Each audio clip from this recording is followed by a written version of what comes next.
So it was really a great opportunity when Marianne Hager, who is a force of nature, got chatted me up. I think it was at Mardi Gras for Missions, not this past one, but the one before that. And they said they wanted to do a dental mission trip. And as it turns out, I've done, a fair amount of that stuff, both, within the state of Virginia and internationally. And it's something that I enjoy. Even the time that I spent as a dentist in the Navy was at times similar to that as well, just being able to work in an austere environment. Like when she asked that I'd be able to help in a positive way.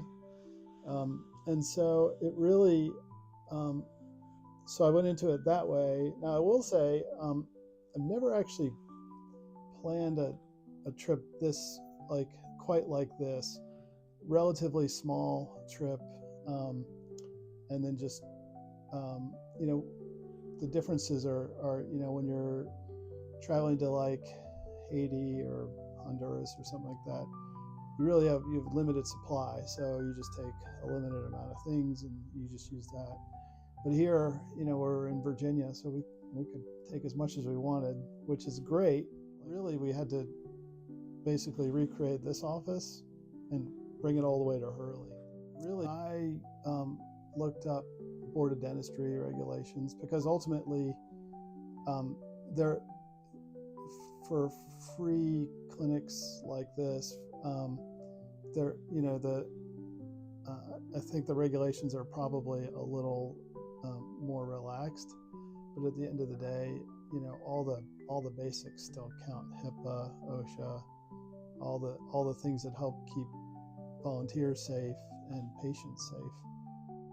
We had really incredible volunteers. I was so proud of how hard everybody worked, but also how capable everybody really was. There was only a handful of us that had any dental background at all. It was great. The people that were in Hurley, that live in Hurley, are incredibly nice, and so appreciative of really anything that you do for them. And so just being able to interact with them from a patient provider standpoint was great, but also just on a personal level. There was one person who came in at the end of the first day, I think, and he needed a filling on a tooth or something like that. And then so I finished up, and then 40 minutes later, when we went to the community center for dinner, he was right there having a great time with us. So just really fun getting to interact with everybody there.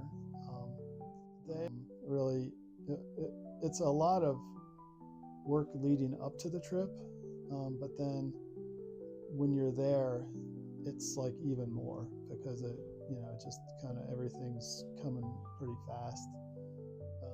I think when we first got there, we had like a whole trailer of stuff, and beyond that, honestly, but like kind of everything that we'd packed and planned was there, and we really just had a couple hours to turn that into a dental clinic. And because we sort of set that up in the way that we thought would work, and then at the end, and then the first day was kind of this flurry of activity. But at the end of the day, we sort of just all sat around and said, okay, what do we need to do for tomorrow to make it better? And it's that kind of just overall competence that sort of whatever worry you have about, where whatever responsibility comes with being able to pull off a trip like this,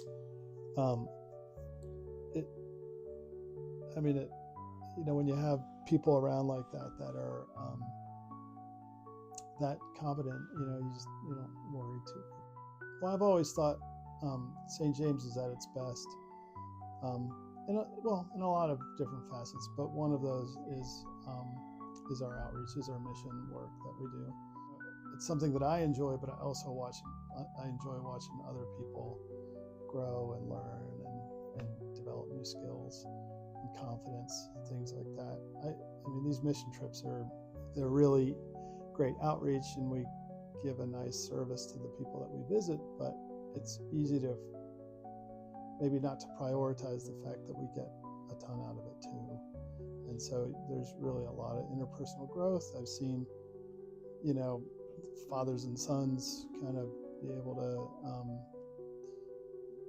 relate to each other and interact with each other in a way that maybe they don't normally.